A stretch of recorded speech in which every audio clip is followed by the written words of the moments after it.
बिस्मिल्लाहिर्रहमानिर्रहीम अस्सलाम वालेकुम। Welcome to quick review.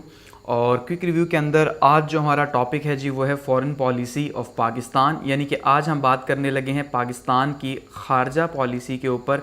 और हम ये देखेंगे जो ख़ारजा पॉलिसी है ये क्या है और पाकिस्तान की ख़ारजा पॉलिसी कब कब क्या क्या रही। हम ख़ारजा पॉलिसी के अंदर डिस्कस करने जा रहे हैं ख़ारजा पॉलिसी या फ़ॉरेन पॉलिसी की जो हिस्ट्री है पाकिस्तान की उसको, और हम ये देखेंगे कि पाकिस्तान जब से बना यानी कि 1947 और अभी इस टाइम पे 2020 जो है तब तक पाकिस्तान की फ़ॉरेन पॉलिसी कब कब क्या क्या रही और पाकिस्तान का झुकाव किसकी तरफ रहा।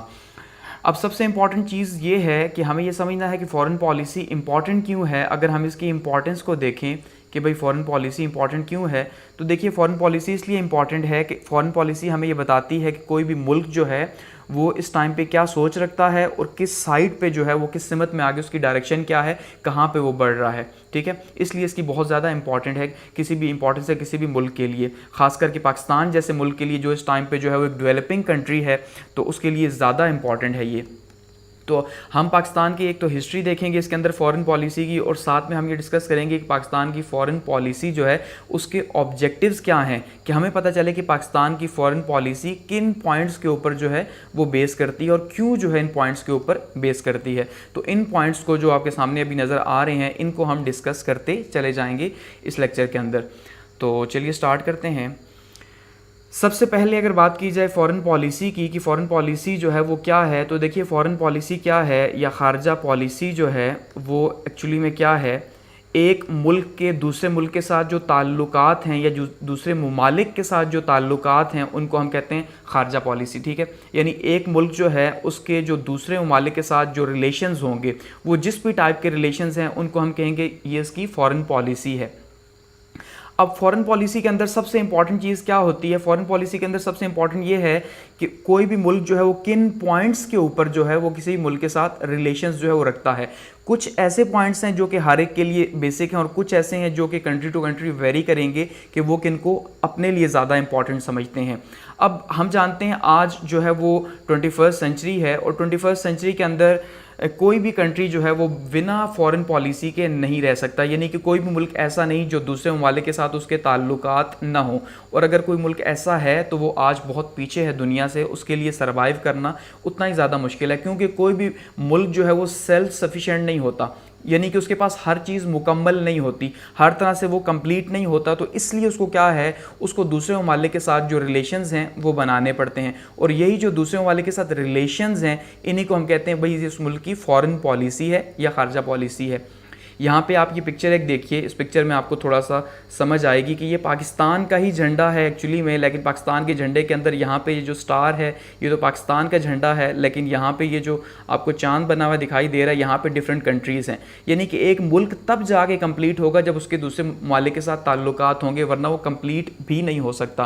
कि अब देखिए पुराना ज़माना जो था, अगर बात करें हम हिस्ट्री के हवाले से कि पुराने ज़माने में भी फ़ॉरेन पॉलिसी रही, क्योंकि फ़ॉरेन पॉलिसी इंटरनेशनल रिलेशंस का टॉपिक है तो इंटरनेशनल रिलेशंस को हम यहाँ पे डिस्कस तो नहीं करेंगे, लेकिन थोड़ा सा अगर बात करें तो तब भी जो है एक बॉर्डर ट्रेड का एक ज़माना हुआ करता था कि जब चीज़ के बदले में चीज़ होती है। अगर किसी के पास जो है वो हम बात करें टमाटर होते थे कि भाई एक बंदे के पास टमाटर हैं तो अब उसे आलू चाहिए, तो वो क्या करता कि वो उस बंदे के पास जाता जिसके पास आलू होते, तो उसका मतलब रिलेशंस मेंटेन करने पड़ते अपने आप को सर्वाइव करने के लिए। इसी तरह जिस कंट्री के पास जो है कोई चीज़ सरप्लस होती है, सरप्लस मतलब ज़्यादा होती है, वैसे तो पाकिस्तान डेफिसिट में हर टाइम जाता है, लेकिन सरप्लस होती है, जैसे पाकिस्तान के अंदर अगर बात करें हम गंदम सरप्लस होती है या जो चीनी है वो सरप्लस होती है, तो पाकिस्तान क्या करेगा, अपनी मिकदार से ज़्यादा है तो क्या करेगा, उसे उन कंट्रीज़ को दे देगा जिनके पास वो कम है, तो उन कंट्रीज़ को देगा जिनके पास वो कम है और उनसे वो चीज़ ले लेगा जो उनकी सरप्लस है। ठीक है, जैसे कि मशीनरी पाकिस्तान जो है वो लेता है बाहर की कंट्रीज़ से,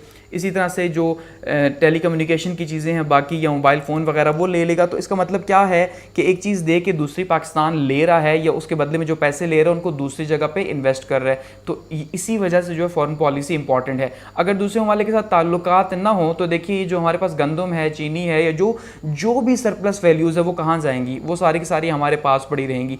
कल को हमें सिक्योरिटी की ज़रूरत होगी, दूसरे ममालिक के ताल्लुकात की ज़रूरत होगी, जैसे आज आप देख लें कश्मीर के ऊपर इंडिया ने हमें जो प्रेशराइज़ किया हुआ है है तो हमारी कोई फॉरेन पॉलिसी यानी कि इतनी ज़्यादा एक्टिव अगर होती तो OIC प्रेशराइज करता, लेकिन आज ऐसा हरगिज़ नहीं। इसका मतलब हम फॉरेन पॉलिसी के अंदर बहुत ज़्यादा मार खा रहे हैं। तो चलिए इसको आगे डिस्कस करेंगे। तो फॉरेन पॉलिसी क्या है? किसी भी मुल्क के दूसरे ममालिक के साथ जो ताल्लुकात हैं, जो रिलेशंस है कंट्री के दूसरे कंट्री के साथ, उसको फॉरेन पॉलिसी कहते हैं। और ये बहुत ज़्यादा इंपॉर्टेंट है क्योंकि कोई भी कंट्री सेल्फ सफिशिएंट नहीं होता, ठीक है। अब अगर बात करें ऑब्जेक्टिव्स की कि भाई इसके जो ऑब्जेक्टिव्स हैं, फॉरेन पॉलिसी जो है उसके बेसिक मकासद क्या हैं, कि भाई किन ऑब्जेक्टिव्स के ऊपर कोई भी मुल्क जो है फॉरेन पॉलिसी बनाता है, या पाकिस्तान की बेसिक ऑब्जेक्टिव्स क्या हैं। तो उसमें सबसे पहली चीज़ क्या है जी? फर्स्ट ऑब्जेक्टिव पाकिस्तान की फॉरेन पॉलिसी का प्रोटेक्शन ऑफ आइडियोलॉजी, कि भाई पाकिस्तान की सबसे इंपॉर्टेंट चीज़, क्योंकि पाकिस्तान एक आइडियोलॉजिकल कंट्री है, ठीक है, आइडियोलॉजी पे बेस करता है, एक नज़रिए के ऊपर बेस करता है।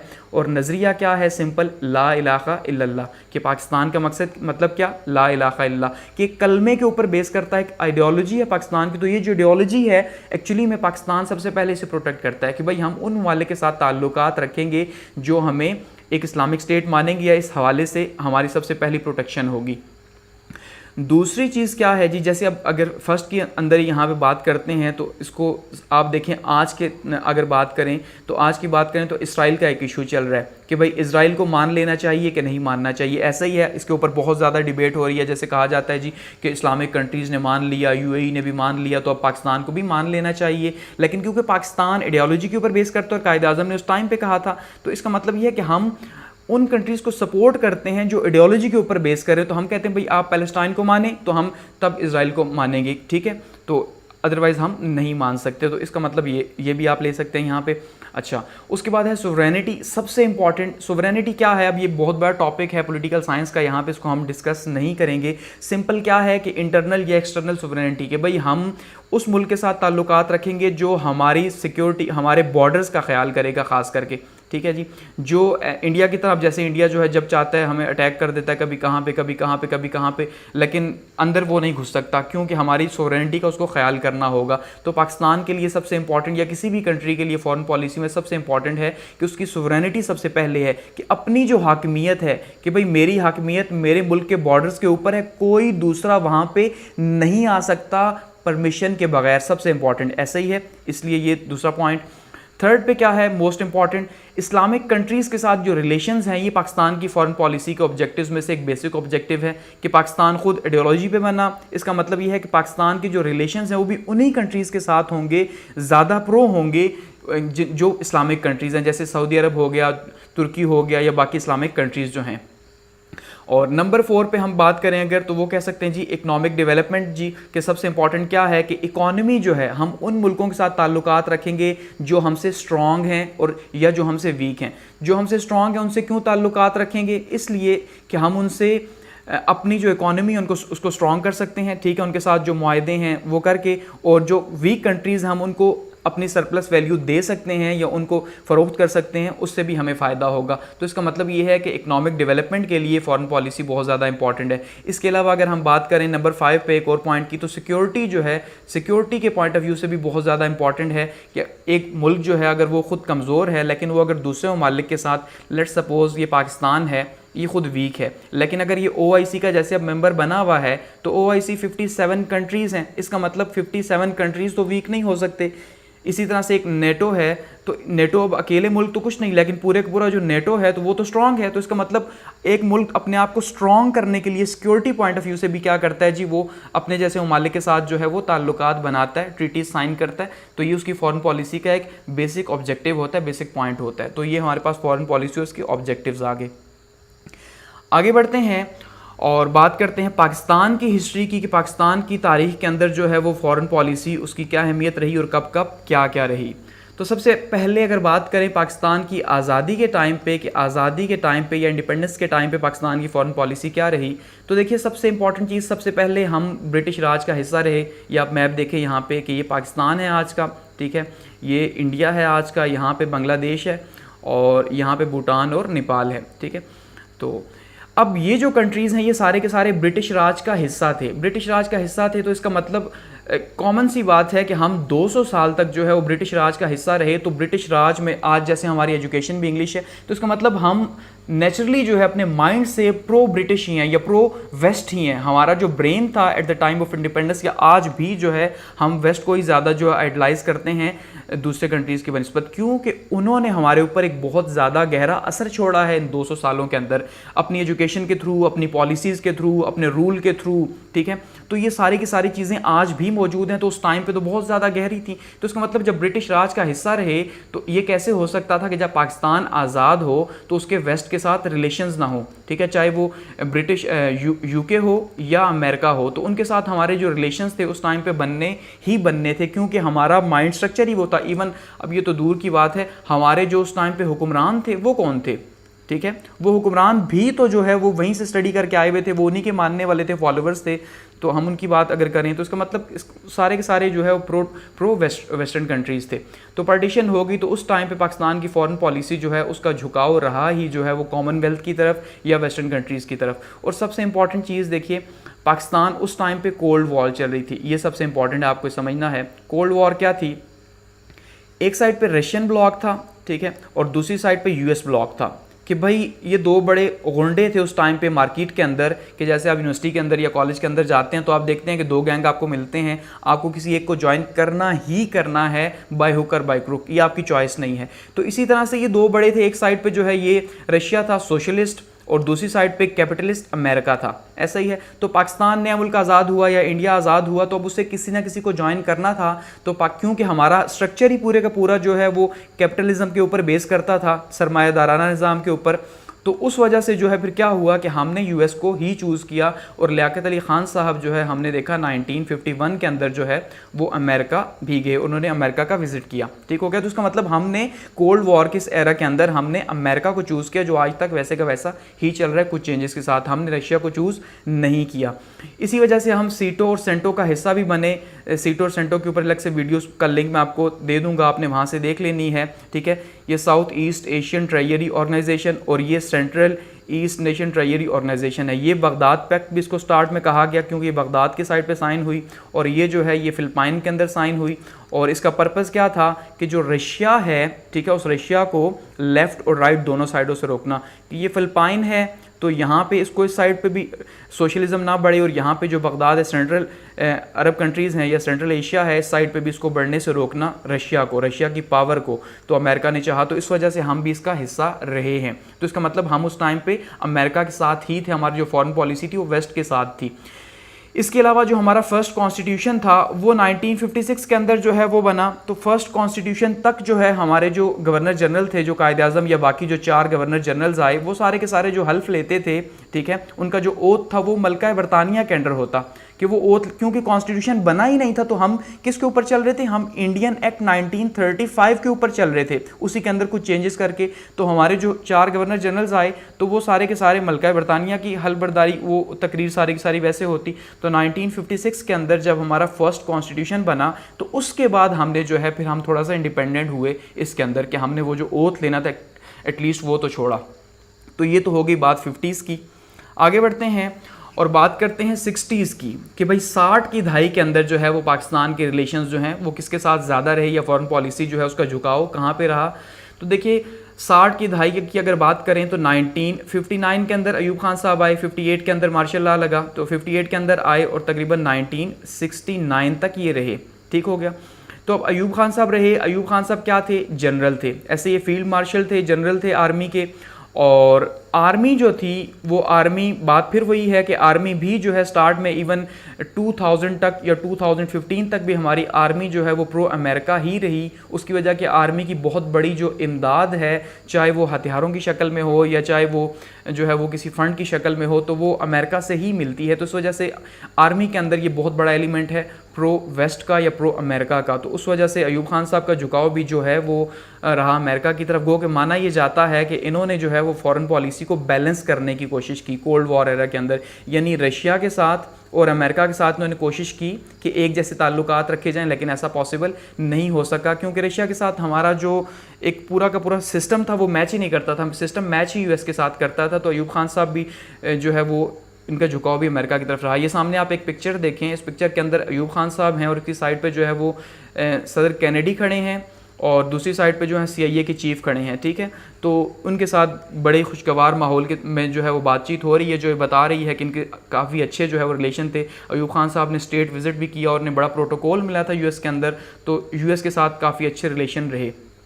इसके अलावा सीटो और सेंटो अभी चल रहा था, यानी वो वेस्ट के मुआहदे भी उसी तरह से कंटिन्यू थे, तो इस वजह से भी जो है हम प्रो अमेरिका रहे। उसके अलावा अयूब खान साहब की जो इकोनॉमिक पॉलिसीज़ थी, तो इकोनॉमिक पॉलिसीज़ इटसेल्फ वो कैपिटलिज्म के ऊपर बेस करती थी, सरमायादारी निज़ाम के ऊपर, जिसके ऊपर वीडियो बना चुका हूँ, आप उसको देख सकते हैं।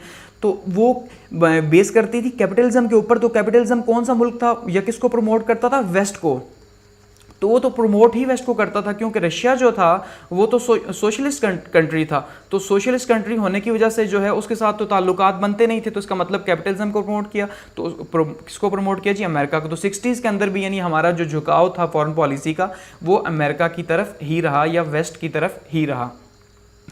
आगे बात करते हैं जी 70s की, कि 70s में हमारी फॉरेन पॉलिसी कैसी रही। तो 70s में हमारी फॉरेन पॉलिसी ने तकरीबन कोई 20 साल के बाद जो है एक टर्न लिया, और ये टर्न जो है इसके पीछे भी कुछ पॉइंट्स थे, क्योंकि 70s जो है इसका आगाज़ हुआ। तो 70s का जो हुक्मरान हमारे मौजूद थे वो थे जुल्फ़िकार अली भुट्टो साहब। तो जुल्फ़िकार अली भुट्टो जो थे वो जुल्फ़िकार अली भुट्टो कुछ और सोच रखते थे, क्योंकि अब हमने देखा पिछले 20 साल में जो हमारी फॉरेन पॉलिसी थी वो प्रो वेस्ट थी या प्रो अमेरिका थी। लेकिन जब जुल्फ़िकार अली भुट्टो साहब आए तो ये काफ़ी पढ़े लिखे लीडर थे, गो कि खुद इनकी एजुकेशन वेस्ट की थी, ठीक है, अमेरिका की एजुकेशन थी इनकी, लेकिन इसके बावजूद उन्होंने आके जो है फॉरेन पॉलिसी को चेंज किया। और वो जो एक पलड़ा था जो कि बहुत ज़्यादा झुका हुआ था US की तरफ और रशिया की तरफ बहुत कम था, इन्होंने इसको चेंज कर दिया। इन्होंने क्या किया जी? इन्होंने रशिया के साथ ताल्लुकात बनाए और US के साथ ताल्लुकात को कम किया, ठीक है, और रशिया के साथ जो है बहुत ज़्यादा ताल्लुकात इस दौर में बने। यानी यहाँ पे 70s में हमारी फॉरेन पॉलिसी जो है वो चेंज हुई, और इसी वजह से 1973 के अंदर देखा कि स्टील मिल जो है वो रशिया ने हमें लगा के दी कराची के अंदर। और वो स्टील मिल क्यों लगा के दी? इसी वजह से कि जुल्फ़िकार अली भुट्टो साहब जो है उनके बहुत अच्छे ताल्लुकात बन गए थे रशिया के साथ, ठीक है। तो ये रशिया को यानी इन्होंने प्रमोट किया। दूसरा, जुल्फ़िकार अली भुट्टो साहब की जो आइडियोलॉजी थी वो सोशलिज्म के ऊपर बेस करती थी, क्योंकि ये खुद को गरीबों का लीडर मानते थे कि भाई मैं गरीबों के लिए आया हूँ, गुर्बत ख़त्म करने के लिए आया हूँ। तो इन्होंने, हमने देखा कि सोशलिज्म लाया, सबको एक बराबर कर दिया और रिफॉर्म्स की, बहुत ज़्यादा नेशनलाइजेशन लेके आ गए। तो उसकी वजह से क्या हुआ कि सोशलिस्ट की पॉलिसीज़ थी, यानी वो पॉलिसीज़ जो रशिया के अंदर चल रही थी गरीबों को अपलिफ्ट करने के लिए, वो पॉलिसीज़ ये लेके आए और कैपिटलिज्म के अगेंस्ट में थी। तो इसका मतलब नेचुरली जो है फिर उस टाइम पे हमारे जो ताल्लुकात थे वो रशिया के साथ अच्छे होने थे, ना कि अमेरिका के साथ अच्छे होने थे। तो इस वजह से उस टाइम पे रशिया के साथ हमारे ताल्लुकात अच्छे हुए इनकी सोच की वजह से। 1971 की वॉर भी थी इसके बीच में, ठीक है। अब 1971 की वॉर की वजह से इंडियन थ्रेट भी हमारे यहाँ मौजूद था, ठीक है जी।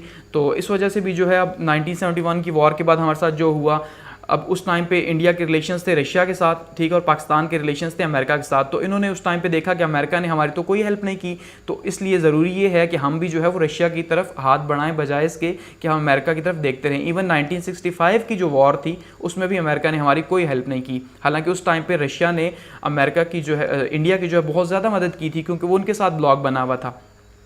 इसके अलावा सबसे इम्पॉर्टेंट चीज़ जो थी जुल्फ़िकार अली भुट्टो साहब की फॉरेन पॉलिसी के अंदर, कि इस्लामिक ब्लॉक जो था वो बहुत ज़्यादा इंपॉर्टेंट था, क्योंकि जो जुल्फ़िकार अली भुट्टो साहब जो थे ये इस्लामिक वर्ल्ड को बहुत ज़्यादा तरजीह देते थे। ये आप सामने एक पिक्चर देखें, ये OIC की एक पिक्चर है 1974 की, कि जुल्फ़िकार अली भुट्टो साहब ने क्या किया, OIC का इजलास करवाया 1974 के अंदर लाहौर के अंदर, ठीक है, और इसमें इन्होंने सारे के सारे मुस्लिम लीडर्स को बुलाया। ये खुद यहाँ पे आपको बैठे हुए नजर आएंगे, और ये इनका बहुत बड़ा कारनामा था कि फर्स्ट टाइम ये एक ऐसी OIC हुई जिसके अंदर ईरान के शाह भी मौजूद थे और सऊदी अरब के बादशाह भी मौजूद थे। तो इससे पहले ऐसा नहीं हुआ कि ये दोनों साथ बैठे हों, यानी जहाँ ईरान होगा वहाँ सऊदी अरब नहीं होगा, जहाँ सऊदी अरब होगा वहाँ ईरान नहीं होगा। और आजकल भी आपने देखा ऐसा ही कुछ चल रहा है। तो अब उसमें अगर हम बात करें तो इसका मतलब ये इनका बहुत बड़ा कमाल था कि दोनों कंट्रीज़ को साथ बिठाया, क्योंकि ये सीरियस थे। किसके ऊपर सीरियस थे? कि भाई ये मुस्लिम ब्लॉक को आगे लेके जाना चाहते थे, इस्लामिक कंट्रीज़ के साथ अपने रिलेशन चाहते थे। इस वजह से जो है इन्होंने इस्लामिक कंट्रीज़ के साथ रिलेशन बनाए। दूसरा इनका स्लोगन था घास फूस खाएंगे एटम बम बनाएंगे। तो एटम बम बनाने की वजह से भी, ठीक है, क्योंकि 1971 का वॉर को हमने देख लिया था, तो उसके बाद अब एटम बम बनाना था। तो ये जुल्फ़िकार अली भुट्टो साहब ने जो है फिर, अगर ये प्रो अमेरिका रहते तो अमेरिका ने तो नहीं बनाने देना था, ऐसा ही है। तो इस वजह से फिर जो है इन्होंने अपने पॉलिसी को शिफ्ट किया, ये भी बहुत ज़्यादा इंपॉर्टेंट है। और यहाँ तक इवन माना जाता है कि जो फांसी दी गई जुल्फ़िकार अली भुट्टो साहब को, फांसी जो थी उसके पीछे भी अमेरिका था, यानी अमेरिका का हाथ था। और सिर्फ किस वजह से कि अमेरिका ने कहा था कि मैं भाई आपको निशान इबरत बनाऊंगा, किस वजह से, एटम बम बनाने की वजह से माना जाता है इनको फांसी दी गई। तो ये 70s की पॉलिसी रही। आगे बढ़ते हैं तो 80s की पॉलिसी के ऊपर बात करते हैं। तो 80s की पॉलिसी क्या थी जी, कि 80s की पॉलिसी के ऊपर हमारे जो हुक्मरान थे वो क्या थे जी, ज़िया-उल हक साहब थे। और ज़िया-उल हक साहब की अगर बात करें तो ज़िया-उल हक साहब प्रो इस्लाम माना जाता है उनको, और उनकी इस्लामाइजेशन को बहुत ज़्यादा प्रमोट किया जाता है कि ज़िया-उल हक साहब जो हैं उन्होंने इस्लाम को बहुत ज़्यादा प्रमोट किया। तो 80s में जो हमारी फॉरेन पॉलिसी रही एक्चुअली में वो भी जो है वो प्रो अमेरिका रही, एक तो सबसे इंपॉर्टेंट चीज़, यानी प्रो यूएस, और साथ में प्रो इस्लामिक जो है ये रही। ये दो तरह की हमारी फॉरेन पॉलिसी, यानी हमारे जो फॉरेन पॉलिसी का झुकाव था, एक तो वो इस्लामिक कंट्रीज़ की तरफ बहुत ज़्यादा था, चाहे वो अफ़गान वॉर की वजह से हो, ठीक है, और दूसरा इस वजह से था कि ज़िया-उल हक साहब ख़ुद जो है वो इस्लामी थे, माना जाता था, तो उस वजह से भी उनका जो है इस्लामिक कंट्रीज़ के साथ बहुत ज़्यादा झुकाव था और इस्लामिक कंट्रीज़ उन्हें बड़ा मानते थे, ठीक है। और दूसरा प्रो अमेरिका रही। और प्रो अमेरिका क्यों रही, क्योंकि अफ़गान सोवियत वॉर की वजह से। तो अफ़गान सोवियत वॉर में आपको पता है कि पाकिस्तान जो है उसने बैकडोर पे सारे का सारा रोल प्ले किया, और उसमें देखा हमने जी सऊदी अरब जो है उसने बहुत ज़्यादा इंपॉर्टेंट रोल प्ले किया, उसने मैन पावर प्रोवाइड की। दूसरी साइड पे जो है वो यूएस था, उसने पैसे दिए, डॉलर्स भर भर के दिए, माना जाता है बोरियां भर भर के डॉलर्स दी। और पाकिस्तान जो था, या पाकिस्तान की जो आईएसआई थी, उसने क्या किया जी, ट्रेन किया मुजाहिदीन को। तो ये तीनों थे, यानी एक साइड पे मुसलमान थे तो मुस्लिम्स का ये स्लोगन था कि भाई जिहाद है, तो जिहाद के लिए ज़रूरत था इस्लामिक कंट्रीज़ के साथ रिलेशंस। दूसरी साइड पे पैसे चाहिए थे जो अमेरिका ने दिए, और अमेरिका को वैसे भी जो है कोल्ड वॉर चल रही थी, तो सोवियत यूनियन के अगेंस्ट में आना ही आना था। और तीसरा जो है उसमें पाकिस्तान ने जो रोल प्ले किया वो एक तरफ से पैसे लेता गया, दूसरी तरफ से ट्रेनिंग करता गया। तो इस तरह से हमारी जो ये पॉलिसी रही, ये भी रही प्रो अमेरिका पॉलिसी रही 80s के अंदर। यानी कि यहाँ पर आप ये देख सकते हैं ज़िया-उल हक साहब मौजूद है यहाँ पर, और बड़े खुशगवार माहौल में बातचीत हो रही है। आगे बढ़ें तो 90s की बात करते हैं। तो 90s के अंदर जो है वो फॉरेन पॉलिसी अगर हम देखें कैसी रही, तो 90s के अंदर दो पार्टीज़ का जो है वो रूल रहा, दो दफ़ा बारियां ली। एक साइड पे पीपल्स पार्टी है जो 1998 में आई, और उसके बाद जो है दो बारियां इसकी, उसके बाद PMLN जो है जो पहले IGI के प्लेटफॉर्म से आई थी, तो दो बारियां इसने भी ली 90s के अंदर। और ये जो 10 साल हैं ये बहुत ही ज़्यादा डिज़ास्ट्रियस रहे, बहुत तबाहकुन रहे पाकिस्तान की हिस्ट्री के लिए, क्योंकि इसमें बहुत ज़्यादा नुकसान हुआ पाकिस्तान का, इकॉनमी का बहुत ज़्यादा नुकसान हुआ, पाकिस्तान काफ़ी ज़्यादा नीचे गया, लेकिन जो है इन्होंने बारियां ली। तो ये दोनों जो थे ये प्रो अमेरिका ही रहे, यानी प्रो वेस्ट रहे। प्रो अमेरिका का मतलब प्रो वेस्ट है कि ये प्रो वेस्ट ही रहे, क्योंकि इन दोनों ने जो है वो विजिट किए फॉरेन के या अमेरिका के, वहाँ से इमदाद ली, और इमदाद, और ख़ास करके हमारे जो IMF के पैकेजेस चल रहे थे, आपको पता है अगर हमारे ताल्लुकात अमेरिका के साथ अच्छे नहीं होंगे तो IMF तो हमें कभी भी जो है वो फंडिंग नहीं देगा, क्योंकि IMF के पीछे तो सबसे बड़ी फंडिंग तो है ही अमेरिका की। तो उसका मतलब ये है कि IMF से फंडिंग भी लेनी थी, इस वजह से हम जो है वो प्रो अमेरिका ही रहे।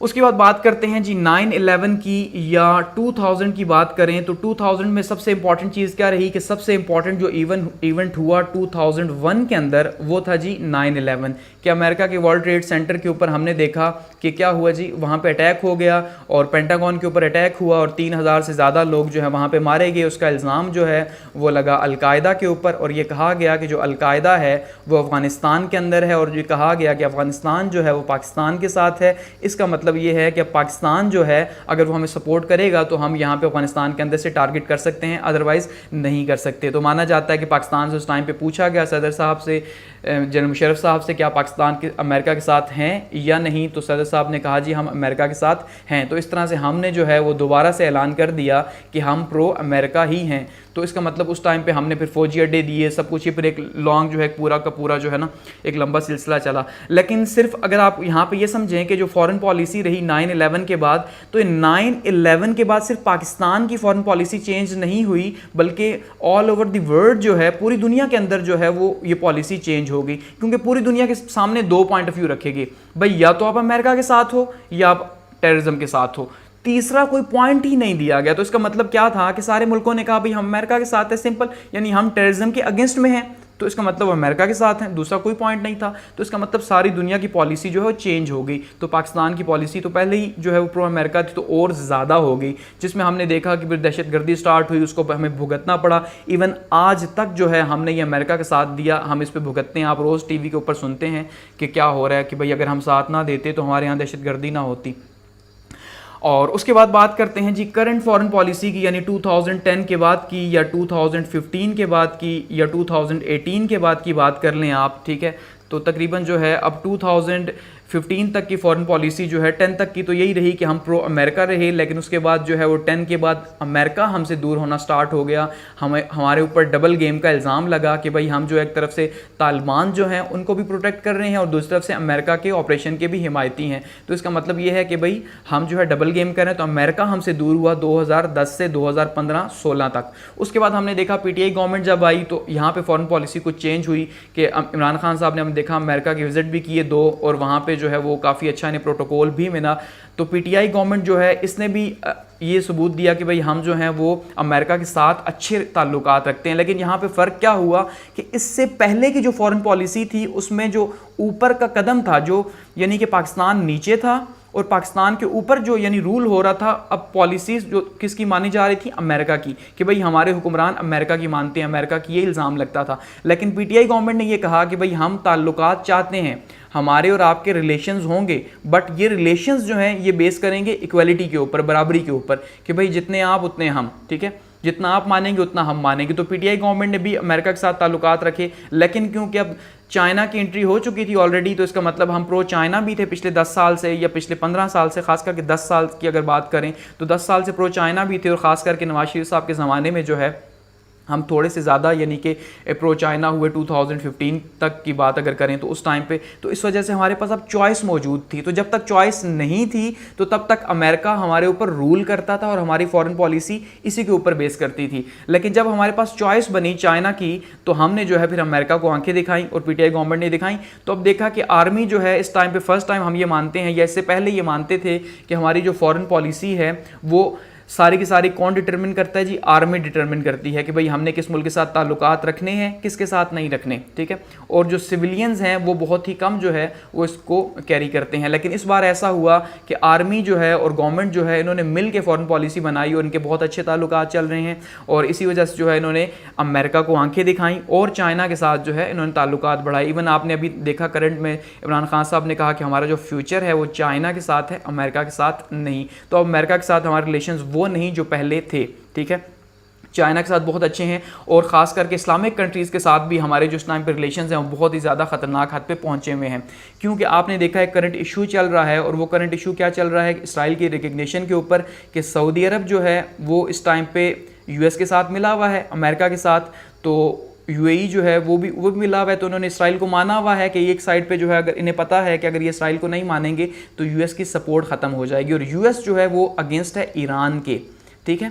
तो ऐसे में जो है जब ईरान के अगेंस्ट है तो हर वो बंदा जो हमारे दुश्मन के अगेंस्ट होगा तो वो हमारे क्लोज होगा, ऐसे ही होता है। लेकिन दूसरी साइड पे पाकिस्तान जो है वो चाइना के क्लोज है और तुर्की के क्लोज है, ठीक है जी। तो इस वजह से पाकिस्तान जो है अब तुर्की को देख रहा है एक साइड पे, चाइना को देख रहा है, रशिया को देख रहा है और ईरान को देख रहा है। तो यहाँ पे अब जैसे बात की जा रही है, नया ब्लॉग बन रहा है जी, OIC जो है वो ख़त्म होने जा रही है, या OIC पाकिस्तान छोड़ रहा है उसको, जैसे हमारे फॉरेन मिनिस्टर साहब ने बयान भी दिया। तो इस टाइम पे इसको करंट अफेयर के टॉपिक को डिस्कस नहीं करते, लेकिन इस टाइम पे जो है वो करंट सिनेरियोज फॉरेन पॉलिसी के हवाले से चेंज हो रहे हैं और बहुत ज़्यादा चेंज हो रहे हैं, और अगले 1-1.5 साल के अंदर ये बहुत ज़्यादा चेंज हो जाएंगे और आप देखेंगे बहुत ज़्यादा चेंज हुए हैं। तो ये यहाँ पे इस टॉपिक को एंड करते हैं, काफ़ी ज़्यादा लेंथी हो गया। तो ये पाकिस्तान की फॉरेन पॉलिसी और उसकी हिस्ट्री थी, ठीक है जी। इसको यहाँ पे हम स्टॉप करते हैं, और एट दी एंड आपको बताता चलूँ कि आपको हक है इससे डिसएग्री करने का, ठीक है।